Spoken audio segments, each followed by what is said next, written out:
Hello, my name is Chaz Jones. I'm here on the battlefield of Fulford, and I'm recording this because in a few days' time this battlefield might be destroyed because the planners are deciding then that they should turn this area into a road.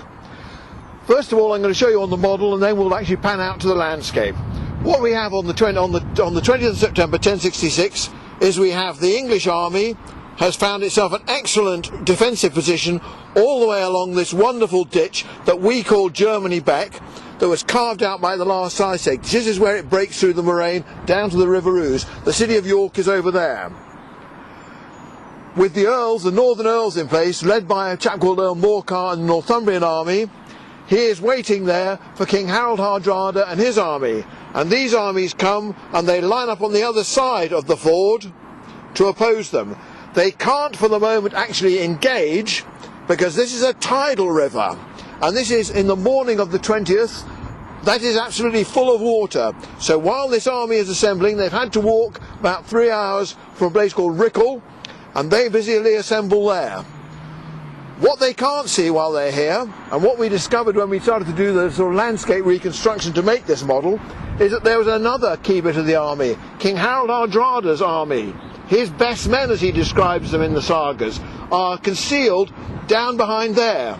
So as the battle starts, we have the two people along either side of the ditch. As the water subsides round about midday, the two armies are able to engage, and this is the army that moves first. What I want to do now is I want to show you the amazing landscape, because this is almost unchanged since the time of the battle in 1066. We are standing on the old ford, and if you pan around there you can see where the traffic is running.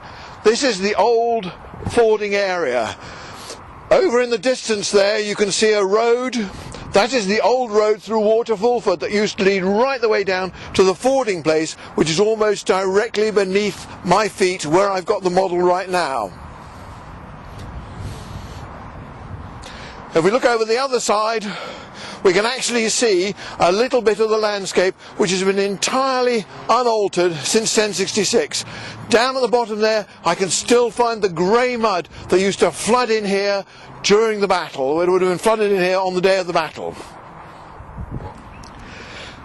What I'm going to do now is I'm going to take you over to look at the flanks, because here there's some very steep land running along the beck there, so that is what stops the army coming round to the side there. Flanks are very important in ancient armies, and similarly over here we've got another very, very steep bank. But the thing that's going to cause the whole battle to hinge is this area down here. We've got this entire area is currently waterlogged with the very high tide and remains waterlogged, but the key turning point in the battle is going to be as the tide falls, this bank along the edge of the Ouse is going to be exposed, and when that happens this army is going to come out and is going to get across the river there and make its way up behind. But I'm jumping ahead. The battle started when the tide was low enough for the Vikings, probably led by Earl Tostig, who was King Harald's brother. They then set off into this muddy ford below our feet now, and they began to make their way up the other side, where they confronted Earl Morcar and his men, who very quickly began to push them backwards. At that stage in the battle, the first stage in the battle, the English really thought that they were going to win. As they say in the sagas, the English were advancing bravely. Over there we're looking at the bridge that was put in to span this very great break, very steep break, which provided the right hand flank for the English army that was lined up all the way along that side of the beck, going off into the distance. The total length of the army, the distance that their shield wall had to cover, was something like 400 to 500 metres, and I think based on that we're looking at armies of about 6,000 on each side. We're now on the left flank of the English army. This was incredibly secure, because if you follow over there you see how very steep the wall is. No warrior is going to be able to get across the ditch having crossed this fence, having crossed the marsh just beyond there. Here we are now at the very heart of the battle. This is the ditch across which the battle was fought. Over there we have the Vikings lined out along that ditch there and back over towards the ford, which is about 100 metres further on.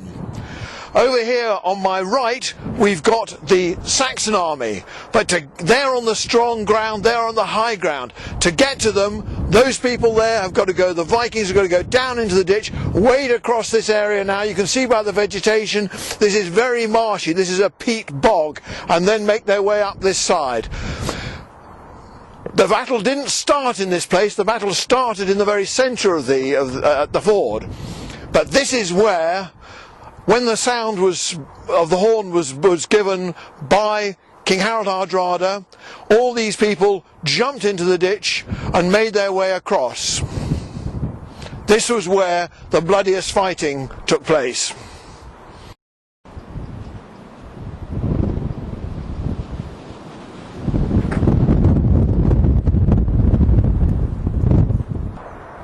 The turning point of the battle came very suddenly, with Earl Morcar and the Mercians advancing very bravely in the centre of the battle. Suddenly, Harald Hardrada and his best men broke cover over there and started to charge along the now exposed riverbank and make their way down to get across the beck and get behind the English army.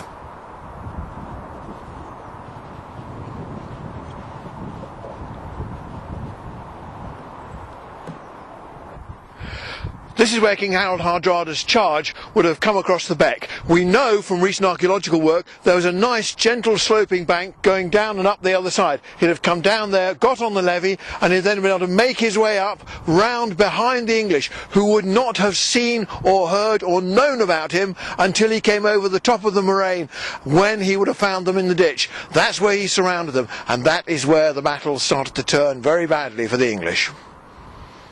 And the records suggest that the actual battle ended towards dusk. So if it started at midday, then it could have been going on, say, about 5-6 o'clock, when the next inrush of tide came. For those who were down in the ford where we started, they would have been, if they'd still been there, they'd have been drowned. But the rather gruesome description we get from the sagas is that the bodies were like stepping stones, that they could have gone dry shod across the beck. And actually, this inrushing tide would have done precisely that, and it's this inrushing tide that would also have protected the English, because it would have put a lot of water between the defenders and allowed them, once they got a little bit further down the retreat field, to actually separate themselves off. And then what we think we found is lots of abandoned weapons, which we managed to find, which would then have also been covered up by these amazing inrushing tides.